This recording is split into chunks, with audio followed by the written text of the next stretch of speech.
Hello everyone, I guess I'm online now. Today is of course 30th of June, last day of this month. Now it's 9 o'clock in the evening Moscow time. And this is our traditional Sunday live stream, community chat. And of course news update simultaneously. So I checked, everything is works. So we can start now, I guess. As always, dear friends, I will be actively engaged with the chat. Whenever I see question or comment that I can share opinion on, I will do my best to be informative. And same time, of course, I will go through some news, and I will constantly monitor Boosty and donation alerts, just in case I receive a question through these platforms during the live stream, and through PayPal, by the way. Magda will send me a message if there is any question through PayPal. That's been said. Let's start today's live stream. In about hours time, I know there is a bigger game in Euro 2024, Spain against Georgia, and of course all my relatives are focused on that game. My wife, her sister Magda, and I guess all Georgia is waiting for that game. Well, I will wish luck to Georgian team, although, well, I don't know how many extra surprises Georgian team can or sensations Georgian team can create once they beat Portugal. Anything is possible. Although, let's see. Better to wait for a game itself. And dear friends, I see questions from Yaroslav Pelechek. I'm Bonkers commented that French elections is today. Yes, of course. I spoke about it in today's update, French elections, and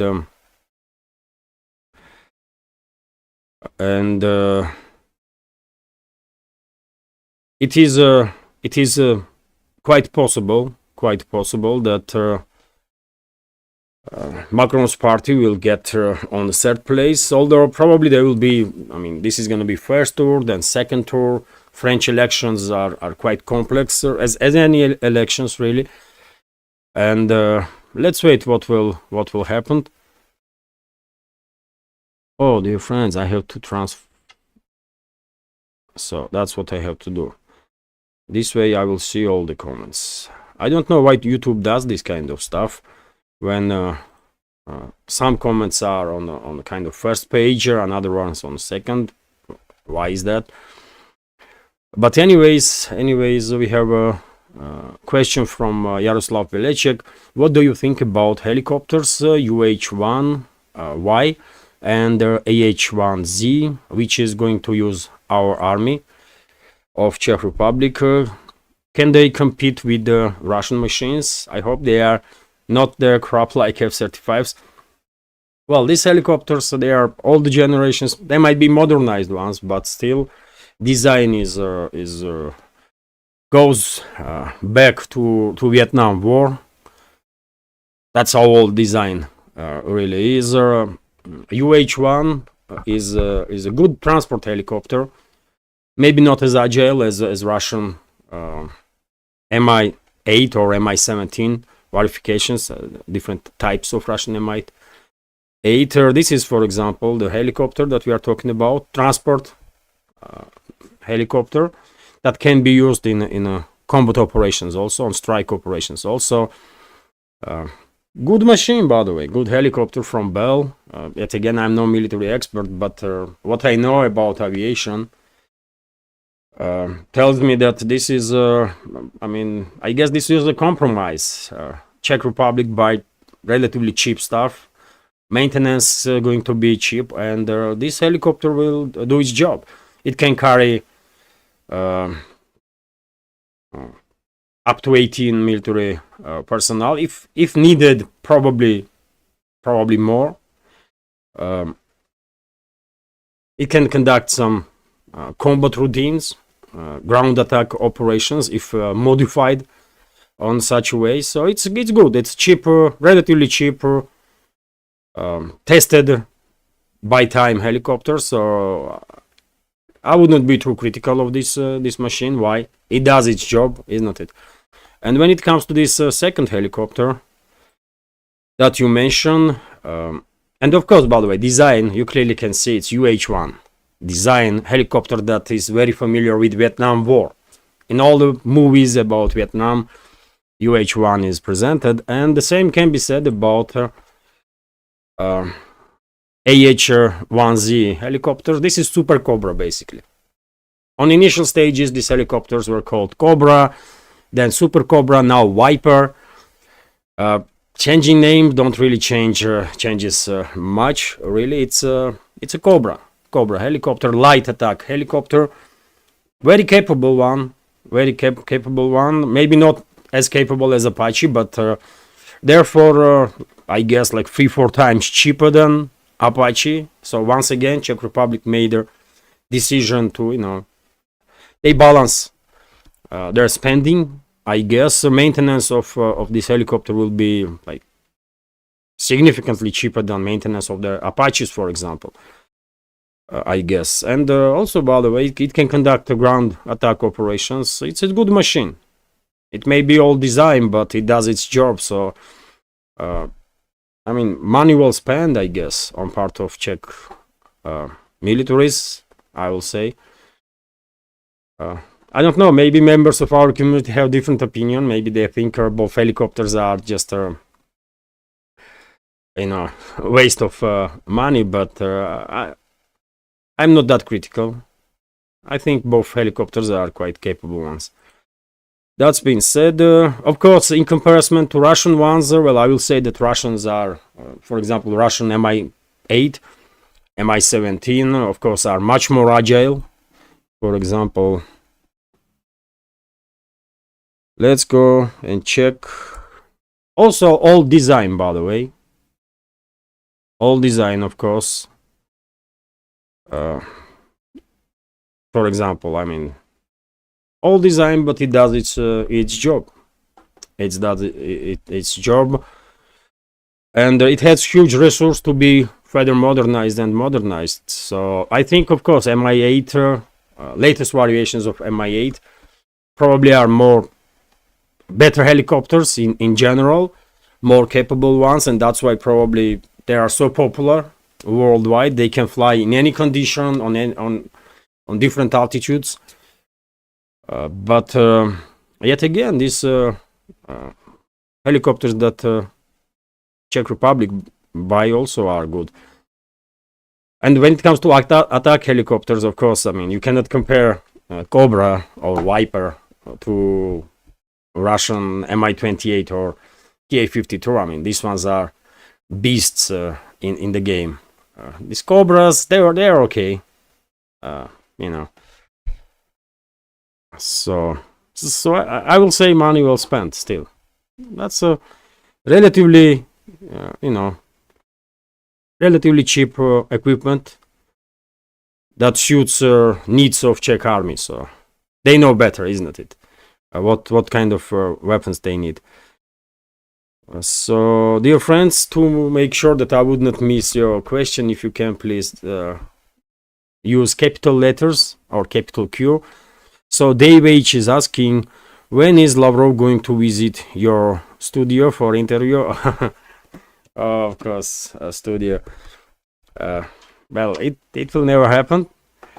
But when it comes to studio, by the way, and I had a question on Patreon about financial situation after this media project of mine, and I answered this question to a Patreon member. I described situation in quite detail, and well, I remember that because I had an idea to move close to Moscow to rent a little bit bigger flat so that I would have my own room as a studio, and I had the plans to like make a like proper look, by the way. Not, I mean, it's okay. It's bookshelves. I mean, this is not even a bookshelf in reality, by the way. But this one isn't. I don't want to use a chroma key here, and therefore that's what I got. And I had the idea to make nice looking like studio design. But well, financial situation right now is not really allowing me to do such stuff. But maybe I will take loan. I don't know. Let's see. Maybe I will take loan to get closer to Moscow, and I will be able to make more videos from Moscow, and maybe more people will join our community then, and who knows, maybe I will have better income, so that I will be able to not just continue this project, but to maybe transform this project into something bigger than just one man show. I don't know, let's see. But thank you for the question, Dave. Never say never. Never say never. Maybe not in this studio, but if this project will take off one day, really, who knows? Who knows? If project is big enough, then politicians here in Russia may pay attention, especially politicians that are working on a foreign policy, let's say. Because politicians that are focused on domestic stuff, they're not gonna have any interest in English speaking channel, but politicians that are interested in international affairs and want to share their opinion to world community, they might have interest to appear on the show. But yet again, this is now it looks like a fantasy, but sometime in the future, who knows? Who knows?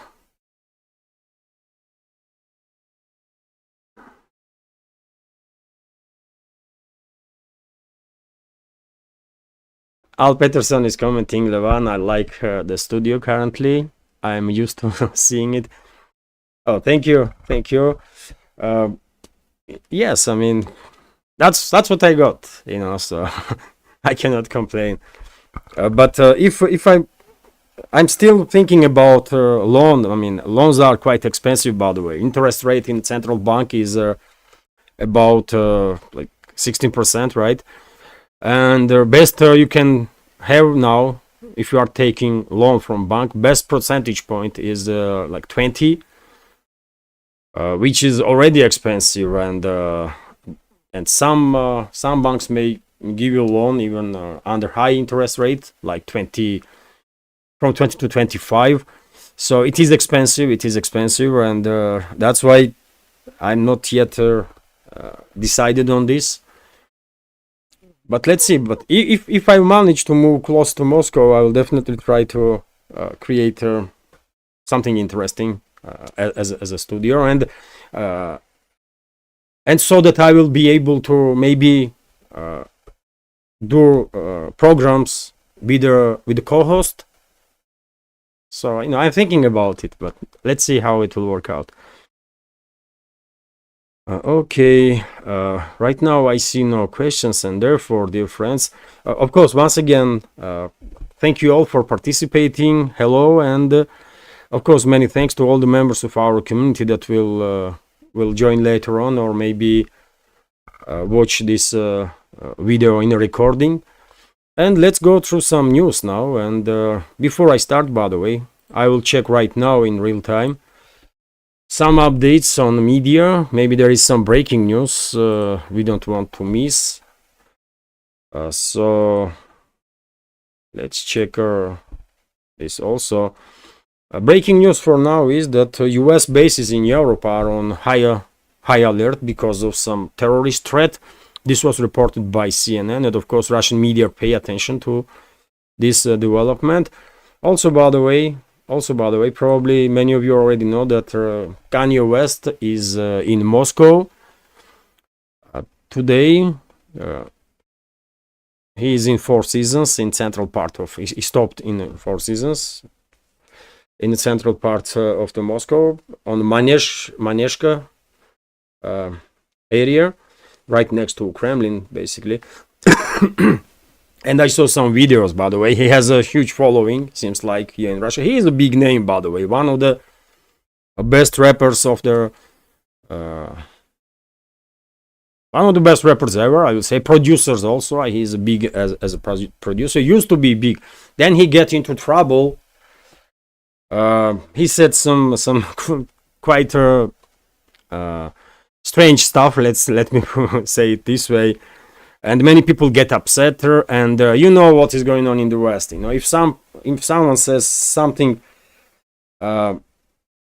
strange, let's say, or maybe didn't explain well enough what he means by saying so, oh, they're gonna cancel this person. And they went after Kanye West also hard. This cancel culture army, and they almost destroy his career, but he managed to come back strong.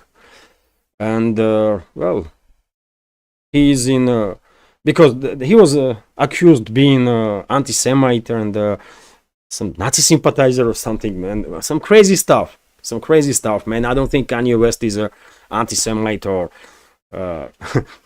Nazi sympathizer. I mean, it's nonsense, total nonsense. But you know, this cancel culture army has no care about nuances. They went after him, and they will do the same against anybody. Really, they don't find to act according to their propaganda. So I don't know. Will Kanye perform here in Moscow, or maybe this is maybe he is here as a tourist, or maybe he thinks to move into Russia. That would be interesting, of course. That will definitely increase. That will definitely have an influence on this wave that we see of the migration from the Western countries towards Russia, which is good, by the way. I am personally in favor of supporting this migration, because Russia needs more people, and more people will come to Russia. More country. Those people themselves, society and country will benefit eventually. So yes, interesting. Kanye West is in Russia. Great. Although, by the way, me personally, I listen to hip hop. I listen to rap. I like several songs of Kanye West. But when it comes to my top 5. He is definitely not in top 5, although he's a greater artist, of course, obviously. But my top 5 would be Tupac, obviously, Eminem,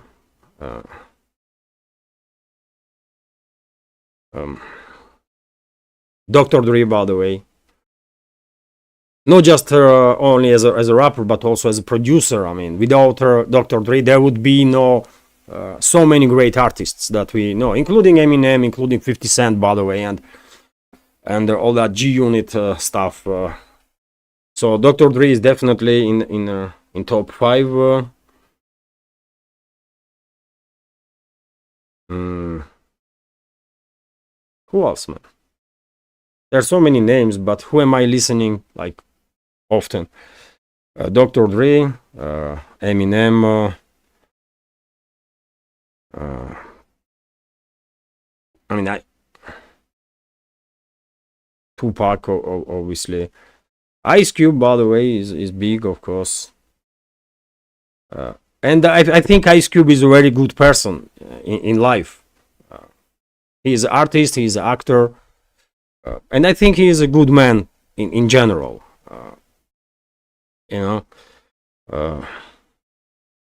Snoop Dogg, by the way, of course, legend. I mean, and when it comes to East Coast, I don't know. I don't like Jay-Z, man, and Nas, yes, legend. Wu-Tang Clan, yes. Formerly, 50 Cent is from East Coast, isn't it? But he is counted as a West Coast artist. But anyways, I mean, this program is not about rap and stuff, isn't it? So okay, let's go through some news, by the way, and And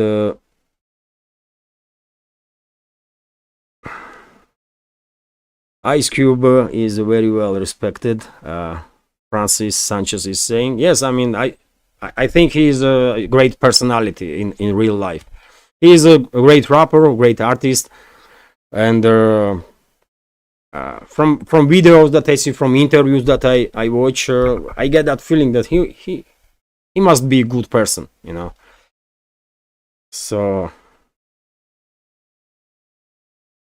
and by the way, I share this video.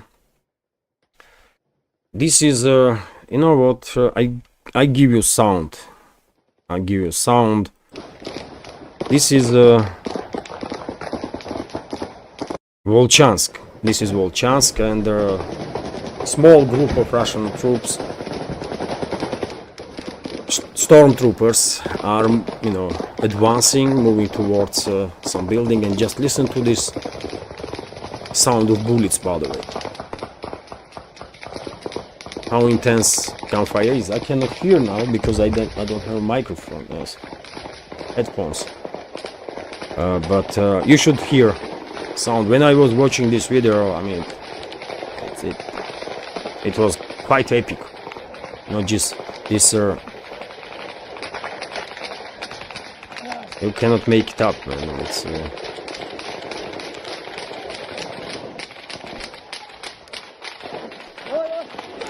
It's very dramatic video, heavy video, isn't it? Oh, Francis Sanchez is commenting that Tucker Carlson interviewed Ice Cube. Ice Cube took him to Hood.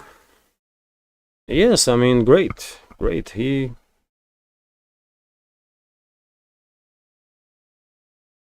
So Nidish is commenting, we can hear clearly.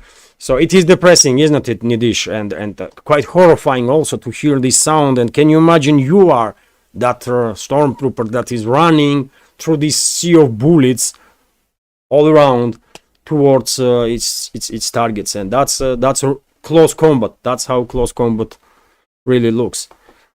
Some terrifying stuff, man. These people have some nerves, man. It's these militaries. I mean, they are brave as hell. I mean, no one can compare with the stormtroopers.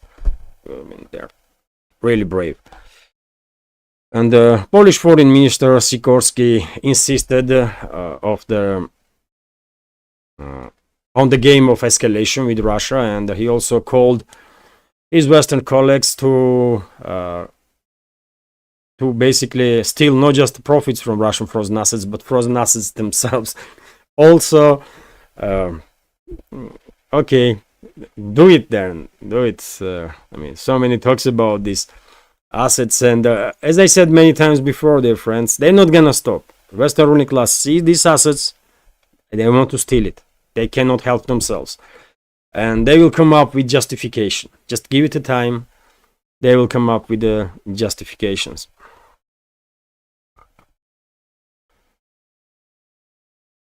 And by the way, I share this information that Saudi Arabia urges its citizens to leave Lebanon immediately. So we all know that Western states, one after another, called their citizens to flee Lebanon.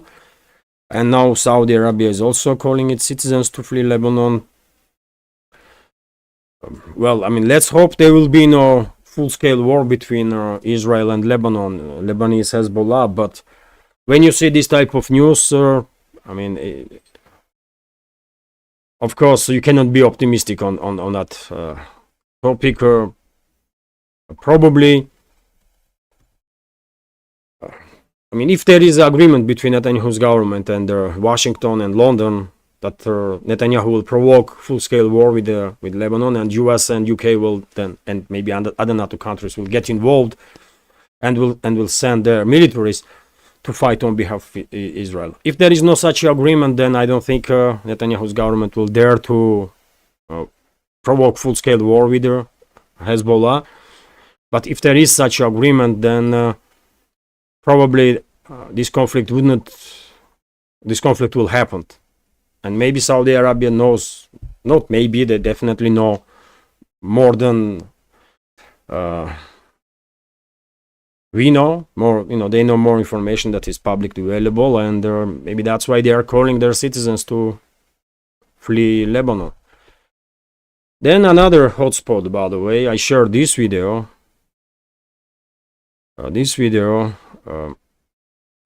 Here you can see militaries of the Libya, and these Libyan militaries are I don't know, is this which group is this one? One that is under control of Tripoli, or one that under control of Benghazi, but they are threatening Algiers with a military operation if they will not give up some territories that Libyans think is rightfully theirs. And because Algiers is bordering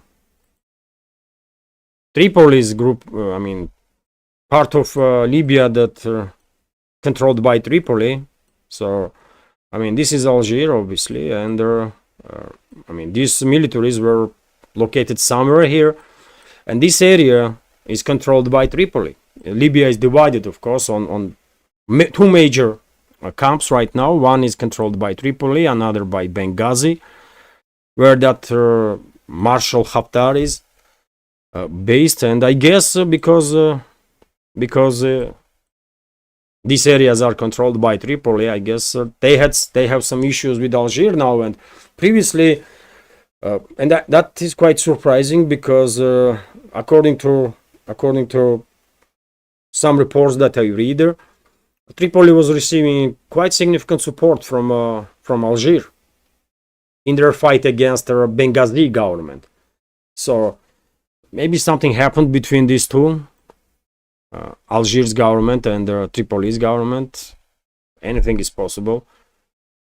So yes, we might see another hotspot on the map when it comes to military conflicts, military escalations, this time on the border between Libya and Algiers in North Africa. And by the way, let's check. I see a question from Nidish Kumar. If West keeps funding separatist movements, I think other countries should start returning a favor by promoting separatist movements in their overseas territories. What do you think, Levan? I agree with you. And more than that, I think work is already being done in this direction. This is my speculation, by the way. Of course, I don't have access to any classified information, so I can only share my understanding of the situation, that probably some work is already being done to create some additional problems for their states that are actively hostile towards Russia, to governments that are actively hostile towards Russia, and France, UK, United States, they will probably start experiencing some difficulties, some very significant difficulties in upcoming months and years, because this is logical. Only so much you can tolerate. You may call for de-escalation once, twice, 10 times, 20 times, 50 times, but at some point you will fed up with your own these attempts to de-escalate, to call for de-escalations, with your own warnings. You will just get tired of it, and you will start acting. And I guess Moscow is in that place now, when it is time to act. And it's not just Moscow, by the way. Moscow is not alone. There are many countries worldwide that are actively supporting Russia, politically, financially, and economically, by increasing trade partnerships with Russia, and in every other way. And as a result, France is losing Africa. US is losing control over the African states, and France also. And same we will probably see same stuff in South America and in Oceania. So I'm on, we are on the same page. I think it is time to, to conduct some concrete steps, because warnings were already enough. There is no need for any more warnings. And I think some work is already done in this direction. Although, of course, if it's the case, Russia will always operate in a way that it will maintain plausible deniability on its hands. Moscow will always say, you know what, it's nothing to do with us. Like Washington does now. They are actively involved in the killing of Russian citizens. They are not just creating some minor problems. They are actively involved in the killing of Russian citizens, Western militaries. Because it's them that are operating with their long-range weapon systems that were delivered to Kiev regime, isn't it? But they still acting as if it's not there, if they are not involved. They are acting if they still have this plausible deniability on their hands. So Russia will return the favor, 100%. It is unfortunate, but yet again, we did not start this war, but we will finish it.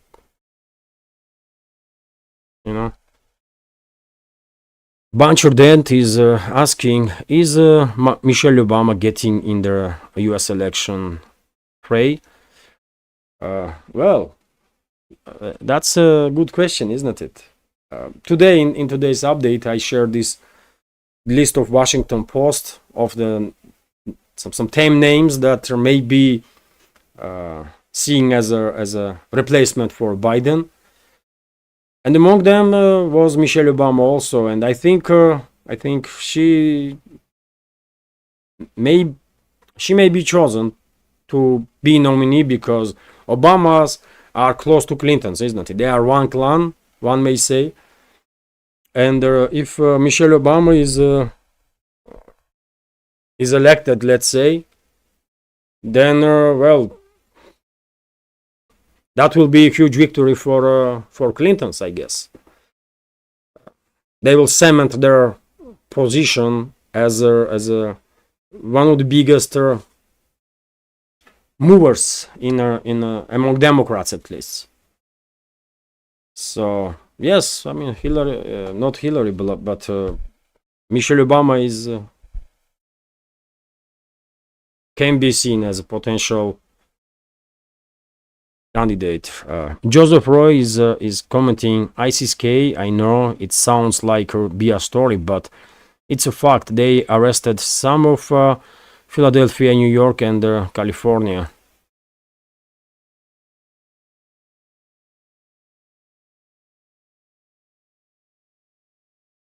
So, I mean, maybe there are arrests, yes, in some U.S. States of ISIS affiliates. It was yesterday or day before, isn't it, when I reported that, according to U.S. law enforcement officers affiliated with ISIS groups, smuggled some 400 people into U.S. And this is official information from U.S. law enforcement agencies. They lost track of quite a number of those people. Some were arrested, but some, they don't know where those people are. And who knows what they are going to do. And also, by the way, one should not be mistaken. ISIS was created by CIA and MI6 and some secret services in the Middle East. But there are so many groups, isn't it, that are affiliating themselves with ISIS, but they are not really under orders of whoever US put in charge of ISIS. And those smaller groups, they can do, I mean, anything. They are not really controlled by CIA. CIA may control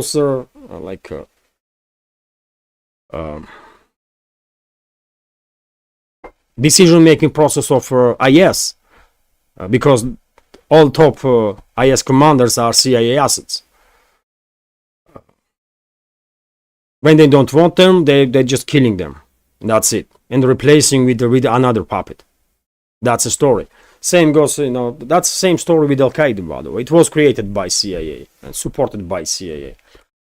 But there are so many small groups that are affiliating themselves with this terrorist network, but are not under direct orders of the leadership of the IS, and those ones definitely are posing some threat for Western states also.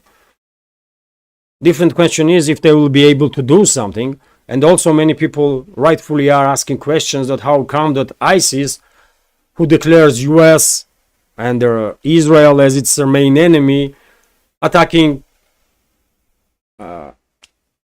so many countries in this world, but not US and Israel. I mean, it is good that they are not attacking US and Israel, but question is rising, what's going on? I mean, they are declaring that they are targeting first of all US and Israel, and why then you have time to attack, for example, Russia,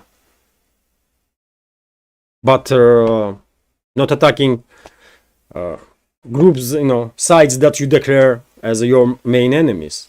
It's a legit question, isn't it? And answer is that because ISIS is controlled by CIA. That's why they don't attack US, right? But yet again, these smaller groups, smaller branches that call themselves ISIS and maybe don't really have any communication with the ISIS leadership, they can cause some trouble, 100%. Dave H is asking, is there anything on the news about Russia destroying military train today in Zaporozhye? Yes, yes, by the way, I shared on my Telegram video of that operation. I'll show you now. That's it, by the way. So, as you can see, some tanks on the train, some military equipment, and then Iskander strike. And, well, that echelon is gone. So this is the second or third time, by the way, that in last couple of days that Russia targeted their echelons of Kiev regime. This morning I shared, not this morning, in today's update I shared another video of another strike that took place, also in Zaporozhye region, in Ukrainka settlement area. And now this one. And I saw on one of the channels another video also of strike on a military echelon. So Russian side is becoming very active when it comes to destruction of these military echelons. That's for sure. Questions.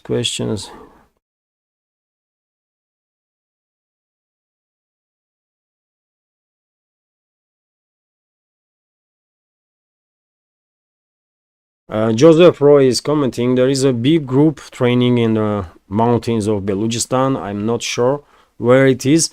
They said expect Paris Olympics, US Embassy in Saudi Arabia and US Embassy in Mali. Well, those Beluchistan is on the border between Pakistan and Iran, isn't it? And those groups that are calling themselves fighters for independence of Beluchistan, those groups are declared as terrorist groups by both Iran and Pakistan. Recently, if you remember, there was exchange of missile strikes from Iran and Pakistan when they targeted this terrorist group, on each other's territory. And there are rumors, by the way, that this group has active connection with CIA and also with Mossad, by the way. Israeli secret services, and that may be the case. So therefore, I don't think this group will target France or Olympics. I don't think so. Once again, core groups. Core is controlled by Western secret services. But if there are some other groups, smaller groups that are affiliating themselves with this or that terrorist organization, but are not really part of it, not really have a connection with the leadership of that terrorist group, they cannot be controlled because they would not receive orders from the CIA assets. And in that case, those smaller groups definitely can cause some significant damage. They can do some very crazy stuff. But when it comes to core groups of of those organizations, like these groups that are declaring themselves fighters for Balochistan independence. They are under Western control. They're not gonna do nothing. So it's all. If West is pushing this narrative that well, ISIS will attack us or Baluchi terrorists will attack us, this is some kind of deception, by the way. This is deception operation because they are in control of those terrorist groups. So, you know.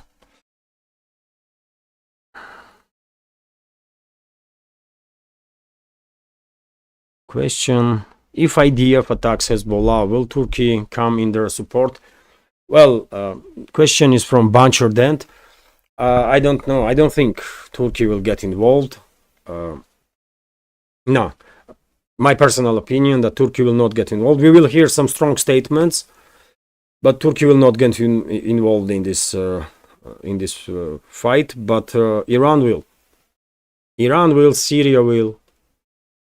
Not Iraqi government, but there are so many Shiite militias in Iraq and also Sunni militias, by the way. They will get involved also. So significant part of Iraqi population will be in active support of hostilities against Israel. And by the way, I don't know about Turkey, but if Jordan will do nothing, if UAE will do nothing to support Hezbollah, if Saudi Arabia will do nothing, even though Hezbollah is a Shiite movement, by the way, mainly, and of course Saudi Arabia, UAE, Jordan, it's a Sunni Muslim countries in their majority. Although of course there is a Shiite minorities there also, and some other religious groups also, but mainly there are Sunnis, and they don't really. I mean, unfortunately, they were unable, at least until now, to cooperate that much because of this religious sectarian divide.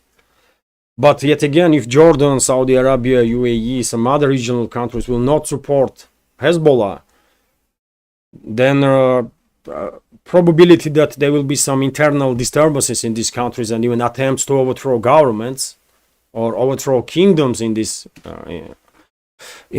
case of Jordan and Saudi Arabia and UAE.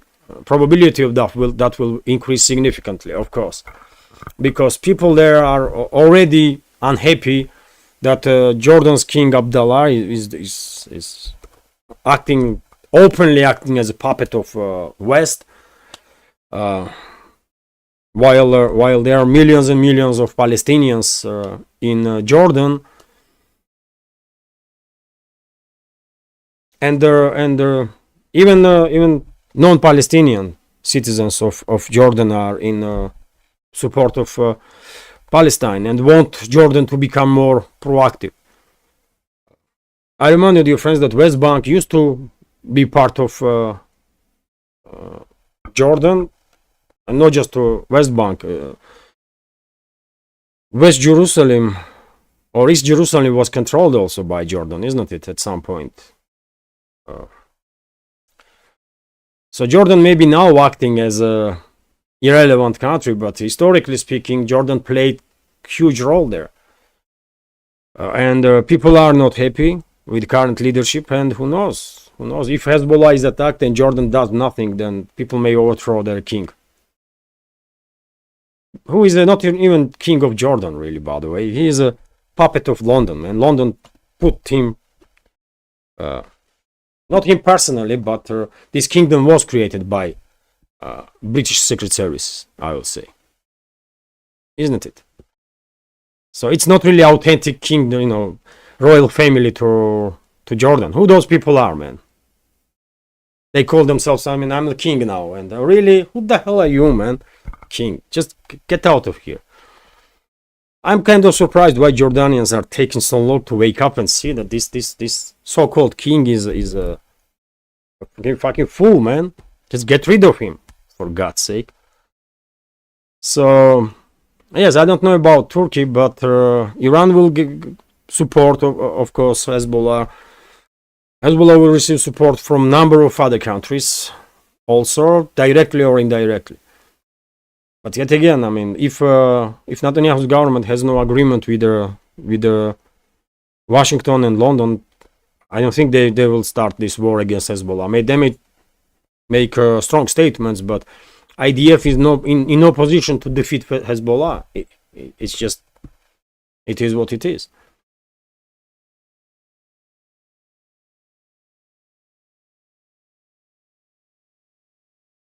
Does Russia, Nidish Kumar is asking, does Russia's new 1 lakh tonnage aircraft carrier is given green signal to project? Does Russia's new 1 lakh tonnage aircraft carrier is given green signal to? There will be no aircraft carriers in Russia, by the way. Nidish. Russia did not greenlight it to build any new aircraft carriers of any tonnages. Not light aircraft carrier, not a super carrier. Russia don't really need aircraft carriers. There is one, isn't it, Admiral Kuznetsov? And my personal opinion is that it would be better if this aircraft carrier that is undergoing modernization once again would be put in rest, and maybe some museum will be open there of the Navy or something. Because Russia don't need aircraft carriers. Russia needs frigates, Russia needs destroyers, Russia needs submarine fleet, nuclear submarines, and diesel electric submarines also. And when it comes to ships that can carry air assets, well, helicopter carriers will do the job. I think helicopter carriers will do the job, and right now 2 bigger helicopter carriers or universal amphibious warships are under construction right now as we speak. And I believe in 2027, 2028, those vessels probably will be in a Russian fleet. And that's the way to go, in my opinion. Universal amphibious warships. Because, they can carry helicopters, they can carry big number of manpower, military equipment if necessary. And when it comes to aircraft carriers, there is no such need in Russian case. Where those aircraft carriers gonna operate? In Arctica, among those ice fields, or what? So that's why during the Soviet Union, there was no country was not really investing in building like super carriers like US did.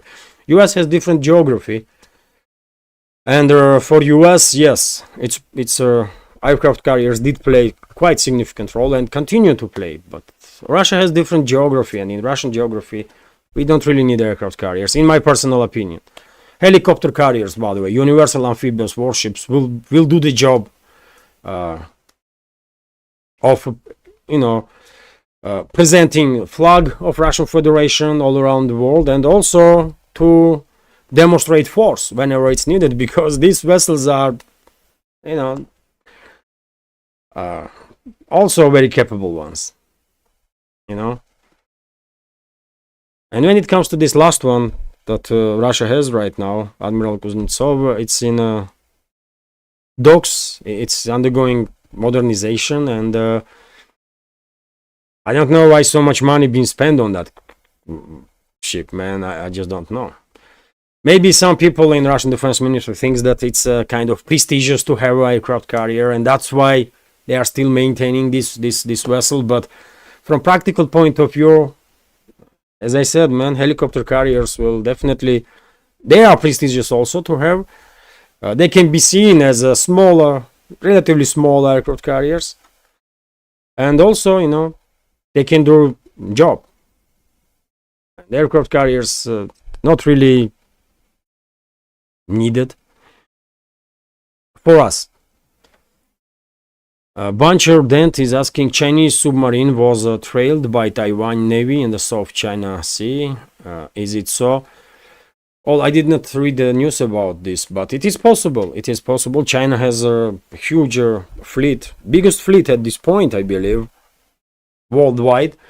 Maybe not most capable one, but clearly biggest fleet in numbers. And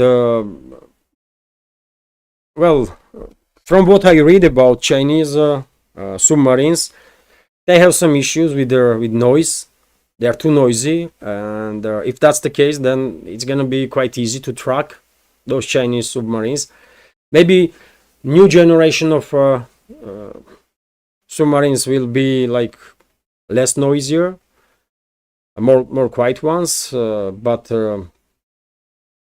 in any ways, submarines with proper equipment, submarines can be tracked. If you know area where to look, then most likely with good equipment, you will find submarine. Even best ones that Russia and US has, for example. Yes, some Russian submarines called black hole, by the way, because it's almost impossible to detect, but almost impossible don't means impossible. So even best submarines can be detected with right knowledge, with right intelligence, with right equipment. So yes, maybe Taiwanese were detecting Chinese submarine. That's possible. Where is the Chiburashka? Where is the Chiburashka? I don't know. It was here. So I will find. I heard from the very authentic source regarding aircraft carrier. Well, I don't know, Nidish.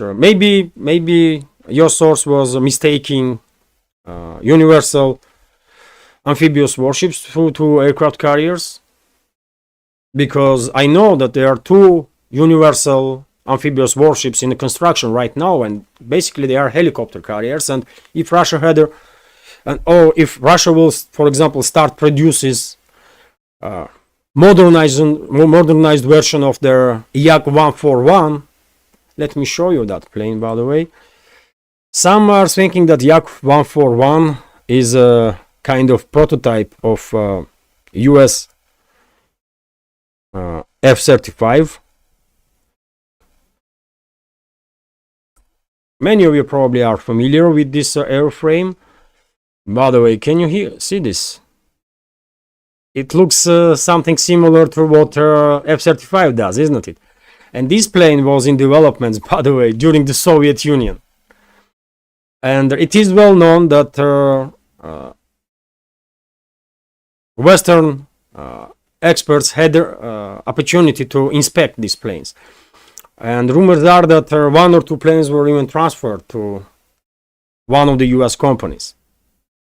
Lockheed Martin, that was. So this is the plane, Yak-141, that was developed in Soviet Union. It can take off vertically, and also it can take off with the short runways. And theoretically speaking, if Russian Yakovlev Bureau, for example, or if Russian military-industrial complex will restart building modernized versions of their Yak-41, because technology is there, isn't it? Technology is there. Then these amphibious warships that Russia is building theoretically may carry planes also, not just attack helicopters, but also attack planes. And by the way, Yak-141 was built as not just a plane that can attack some vessels, Navy vessels, Navy assets, but also can conduct some air-to-air combat. It was much more capable than previous plane of the vertical takeoff that Soviet Union had Yak-38, Yak-38. That's how Yak-38 looked like. I mean, these ones. So, and these ones were extremely dangerous, by the way. like British Harriers were quite dangerous planes to operate with. These Soviet Yak-38s were also extremely dangerous to operate with. But this is the planes that were based on Russian anti-ship cruisers. Some were calling them helicopter carriers. Sorry, aircraft carriers, small aircraft carriers. But in Soviet Union, designation for those ships where these planes were based was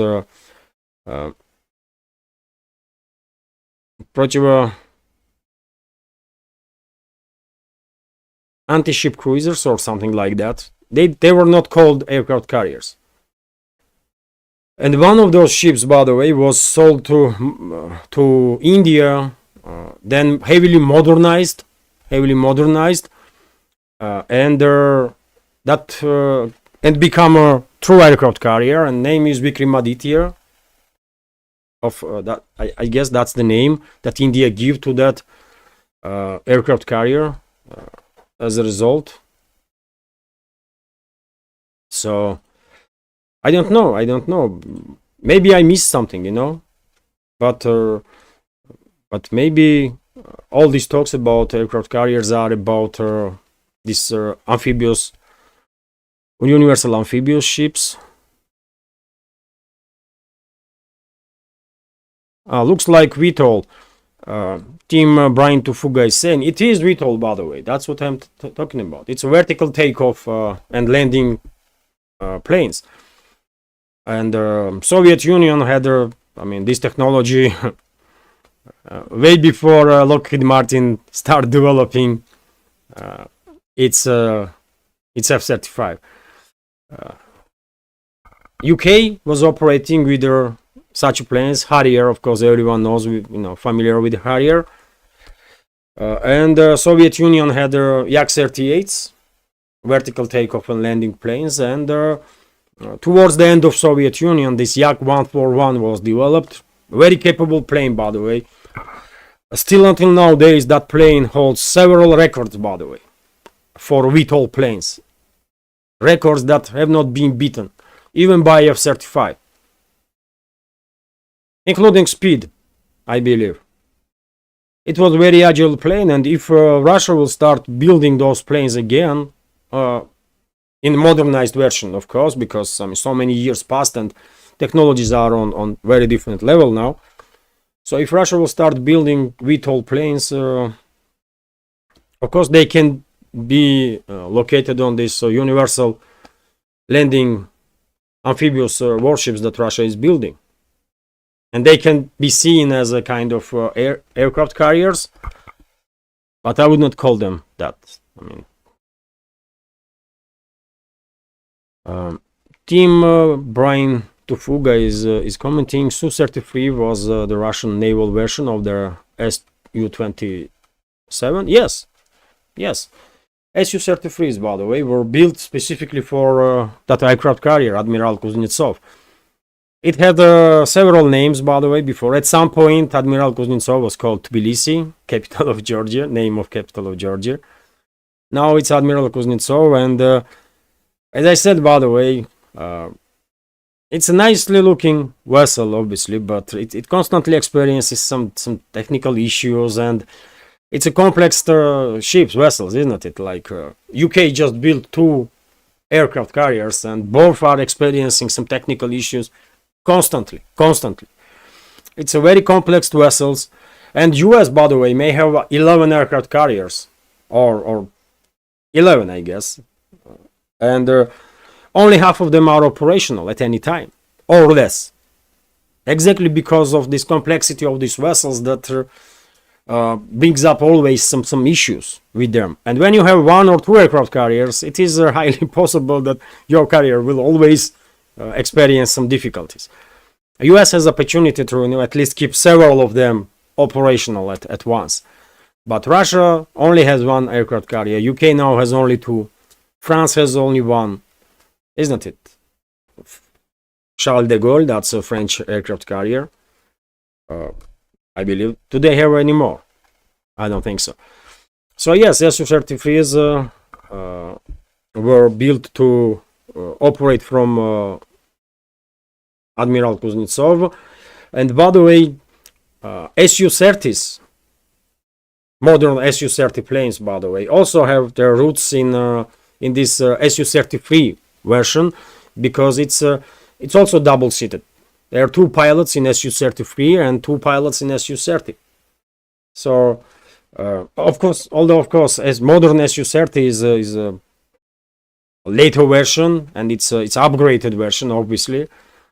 But it also has its roots into Su-33. And by the way, Chinese, it's J-15, isn't it? It's also based J-15, or well, China also copied its plane from Su-33 to operate them from aircraft carriers. So Bencher Dent is asking, is war fatigue taking its toll on the foot soldiers? Surveys say that worldwide only 40% will fight for their country.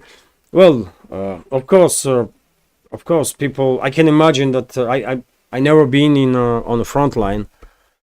I have no military experience, so my analysis may not be perfect in this regard. But I can imagine that soldiers are getting tired, obviously, soldiers and officers. But Russia has enough forces to regularly conduct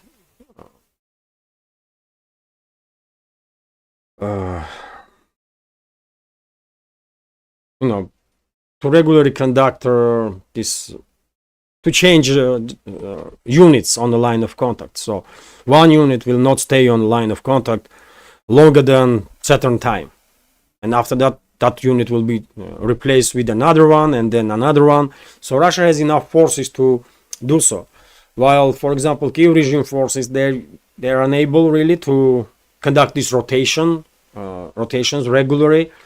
And on part of Kiev regime forces, fatigue is much more significant, I will believe. But in any case, of course, militaries are also human. I mean, they are very brave, they are very capable, obviously, but they are not from iron. They are also human, and they need some rest also. And many will get tired at some point, obviously, but that's why rotation is necessary, to make sure that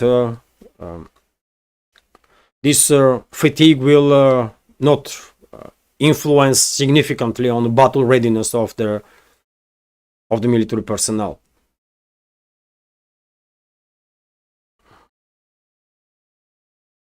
Nidish Kumar is commenting, search for Project Storm or 23.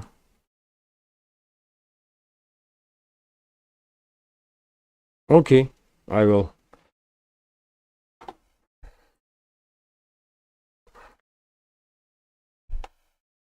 Oh, this is, by the way, this is a super carrier.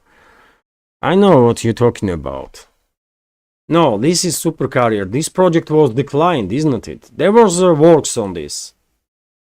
But as far as I know, this project was declined. And I don't know if your sources are telling you that project is open again. Then maybe, I don't know. I know this project. And this is super carrier, by the way, this project.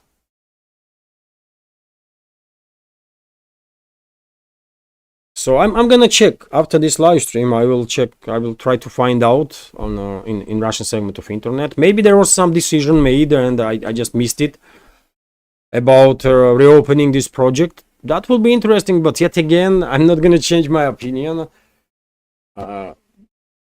I think amphibious warships will do the job perfectly well, and there is not really such a need in aircraft carriers, but you know, who am I, Blin? To after all, I'm just ordinary citizen here, so decision-making process is definitely not up to me. So anything is possible. Thank you, Nidish, for sharing information about it and remind me about this project. Dear friends, let's go through some. Then I shared, by the way, of course, link to today's update. Video is doing quite poorly, unfortunately. I uploaded video quite late today, and it only has like 2,906 views for now. 524 likes, 77 comments. But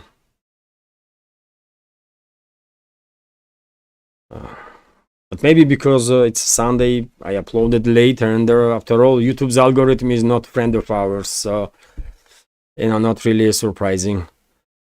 And let me check, by the way, here. No questions through Boosty. And on the national alerts, Ruski Brat, thank you very much for your support. Comment is продолжайте, which means continue. Thank you very much. So let's continue, dear friends. Let's continue. And then I shared this video, by the way. Many of you probably see it. Another group of military age males were trying to flee Ukraine, and they were unfortunate. They were caught, and most likely in a couple of days' time they all will be somewhere in trenches on line of contact. That's the reality of Ukraine. And by the way, when you see, I watched today, I listened today, I did not watch it, but listened to debate between Vosh and David, I forget his name. He's quite popular in the US. Vosh is a leftist blogger, at least that's how he describes himself, I guess. And David, I forgot his name, is also quite popular supporter, or maybe he's even member of a libertarian party. He's a libertarian, and they had debates, by the way. And this Vosh individual, who calls himself lefty, he was arguing that morale in Ukraine is high, and Ukrainian armed forces are doing okay, and that kind of nonsense. Maybe I will make reaction video on that. Let's see, for Patreon and Boosty. But that's the video, and that's the reality. And this is happening every day, isn't it? This kind of stuff. If you are listening to mainstream media in the West, or that kind of so-called bloggers or citizen journalists like Vosh, then you will have no idea what is really going on. And that's why it is important to looking for really objective channels, objective journalists that will provide you with the real news. I will provide you with real news. I mean, this is real. This is video that was shared by Kyiv regime itself, isn't it? When I will make comment, you may find this comment interesting or not. You may agree with me or not. But when I provide news will be correct, and I think that's very important. So whenever you are providing news, be factual, and then when you are sharing your own personal opinion, okay, I mean, your personal opinion is your personal opinion. Some may agree with you, some may not. That's a whole different story. But be accurate in facts. And this Vosh was saying so many lies, by the way, so many lies during that debate. If you are interested, by the way, debate was on breaking points. That's a channel that is positioning itself as an independent media. Also, although I find I was in support of breaking news, breaking points, when Sagar and Crystal left the hill, but they have too much bias, by the way, especially Crystal. She was extremely Russophobic, in my personal opinion. Whenever she was commenting on on Ukrainian conflict. She was always, for whatever reason, she was always quick to be kind of anti-Russian, and that was upsetting. I mean, be objective, share information objectively, don't lie in your news. Your comments, okay, I mean, I can take if you don't like us, but you know. But anyways, that's the place that this video was published. Breaking points. I don't really think they are that independent, really, or that different from mainstream media. But sometimes they are producing some good shows. Then, by the way, I shared this information that Russian troops have liberated the Novoalexandrovka and the settlement of Spornae in the Donetsk People's Republic. The Russian Ministry of Defense confirmed this information. So two another settlements are under full Russian control. And by the way, also today, I see information that Russian forces established control over their another settlement. Let me show you now.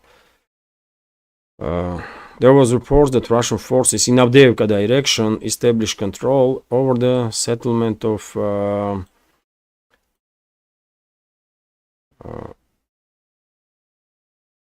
where is that? Yasnobrodovka, by the way. That's it. That's the settlement. I know geography where this settlement is located on the map, but I forgot the name of that settlement. Yasnobrodovka, yes. There was a report that Yasnobrodovka is also under full Russian control. Maybe tomorrow or day after, Defense Minister will confirm this information also. So let's continue. And questions, by the way. Questions.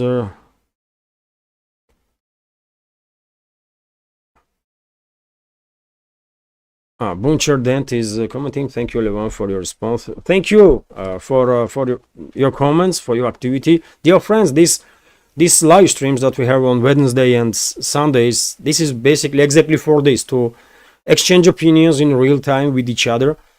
I may not be active in the chat itself right now, but I'm reading comments, I'm reacting on the questions. It's great.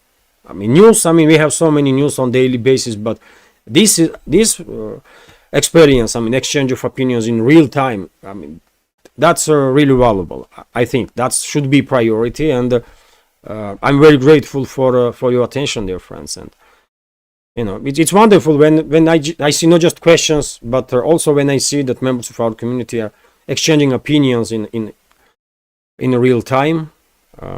It's great.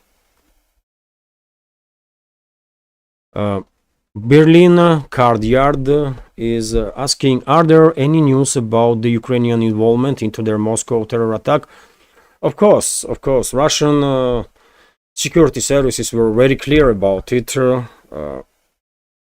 Just about like a week ago, 10 days ago, a director of FSB, I believe, once again highlighted that Kiev regime's involvement in this terrorist attack that took place in Crocus City Hall. So, yes, investigation has all the reasons to believe that Kiev regime was connected with this terrorist attack.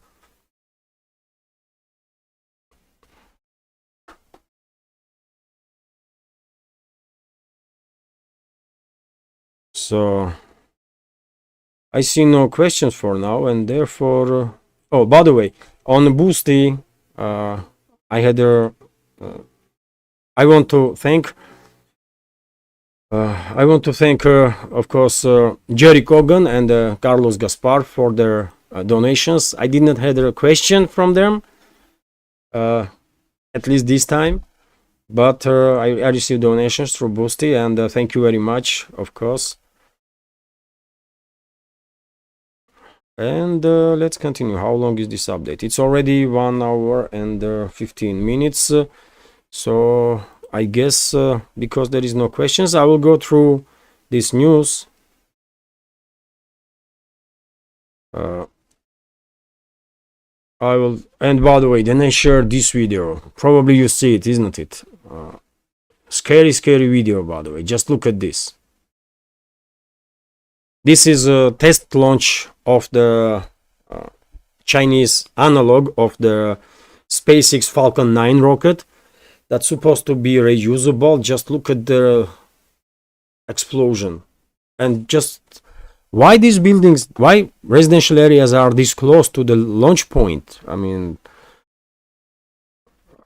a very confusing video, by the way. I don't get it. Why this company? This is private company, by the way, Chinese private company that conducted the test launch of the Tianlong 3 orbital launch vehicle that's supposed to be reusable as Falcon 9 is.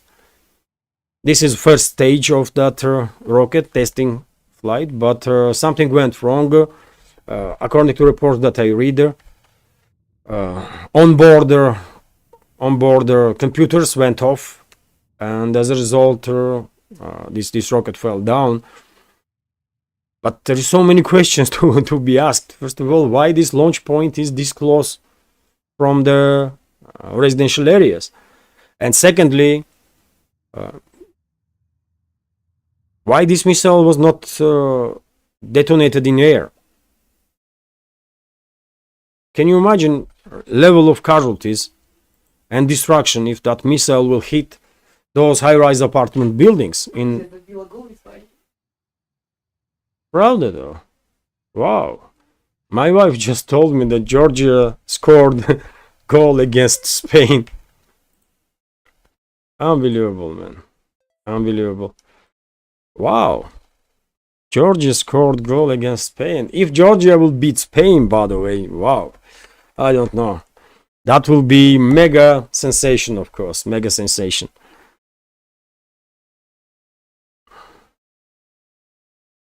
Francis Sanchez is commenting, Le Pen will become another Meloni. I'm afraid there is a possibility of that. Meloni was a big disappointment, of course, Giorgia Meloni. For Italians, for many EU member state citizens, because, and probably there is a risk that Marine Le Pen and her comrades will do that U-turn also, but let's hope this is not going to be the case. I don't know. Let's see.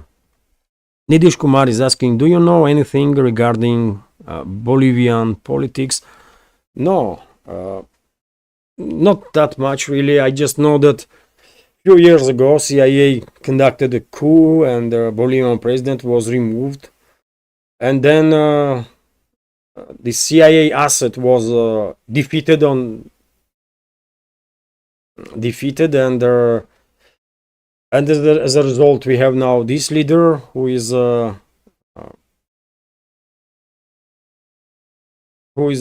quite popular in Bolivia, isn't it? And who was presented in, who was participating in St. Petersburg's economical forum, recent one. And he wants to open his economy, as far as I understand, to Russian and Chinese businesses. He spoke about it during this conference here in St. Petersburg. No, I'm not really that big. I cannot remember the name of that. Morales was, yes, that's name. Morales was a president of Bolivia that was removed from office, isn't it? By CIA assets. Evo Morales, that was his name. And just recently there was another attempt of coup d'etat. I'm quite sure that was also CIA operation, but poorly managed, poorly planned.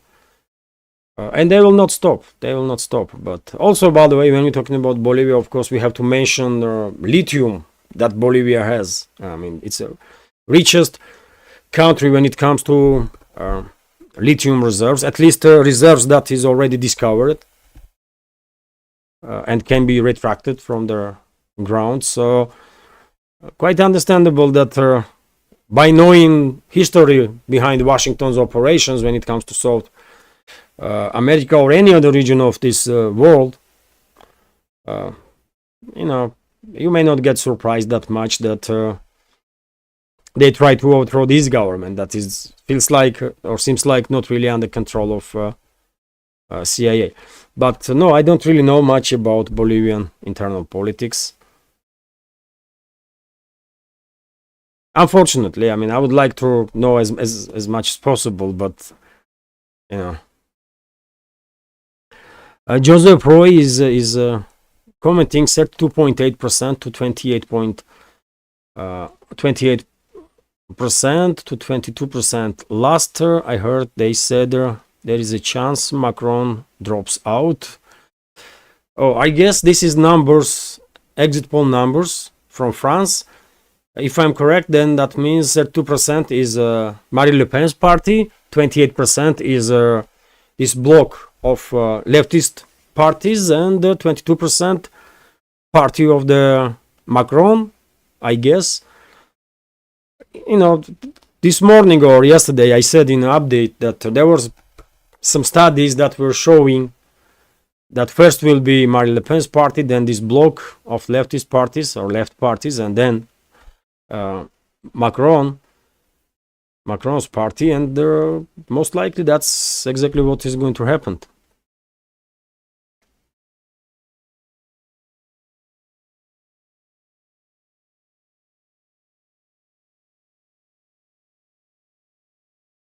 Francis Sanchez is commenting that Che Guevara was murdered in Bolivia. Yes, Che Guevara was murdered in Bolivia by CIA assets. Yes, that's also part of the story. But when it comes to knowing politics of other countries, I may have some little knowledge about some stuff, but after all, you know, only so much you can know about every single country worldwide, isn't it? So.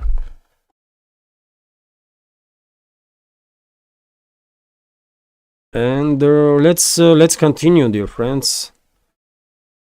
So this one was big deal, by the way. I have so many questions. How is it possible that this launch site was right next to city? Looks like.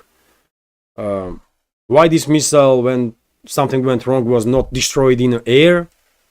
I don't know. Then I shared, of course, this information on progress of special military operation during the previous 24 hours. I already showed you this video of destruction of yet another military echelon of Kiev regime with the tanks and some other military equipment. And this time also Iskander missile was used, as I understand. According to reports from number of sources, and I already also mentioned this, that Russian forces liberated Yasno-Brodovka in Avdiivka sector of the front line. I showed that settlement on the map just a few minutes ago. Nidish Kumar is commenting, I think if Le Pen wins and don't follow USA dictate, he will implement a presidential rule by invoking emergency. That's the plan of Macron. Well, with Macron, you never know. With Macron, you never know, isn't it? Anything is possible, really. Anything is possible. But I think probably Marine Le Pen's party will make some U-turn because already there was a statement from the current leader of the party that they are not against supplying Kiev regime with some weapons and munition. Now they are saying that they are against sending French troops to Ukraine, but I mean, they are okay to send some weapons, and just months ago they had very different opinion on that. So this U-turn already started straight after parliamentary elections in Europe, straight after elections in European Parliament, when some right-wing groups, alternative, let's say, right-wing groups and alternative left-wing groups gained quite significant support of the public.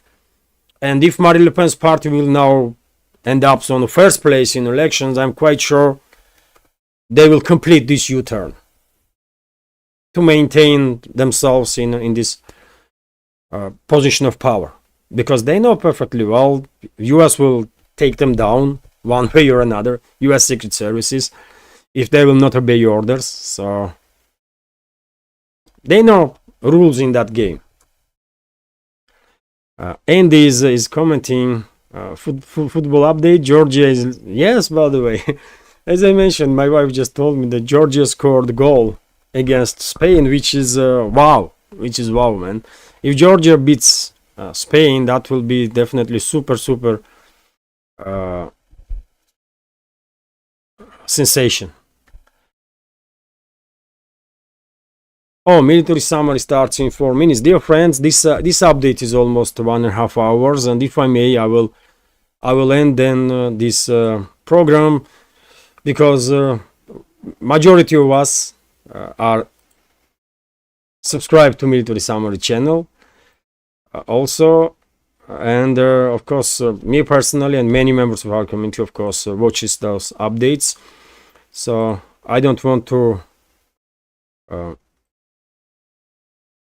create some problems here, and therefore I will end this update now, if I may. Thank you very much for your attention, for participating in this stream, for your comments, for your questions. Have a wonderful day, morning, evening, night, whatever time is in your area right now.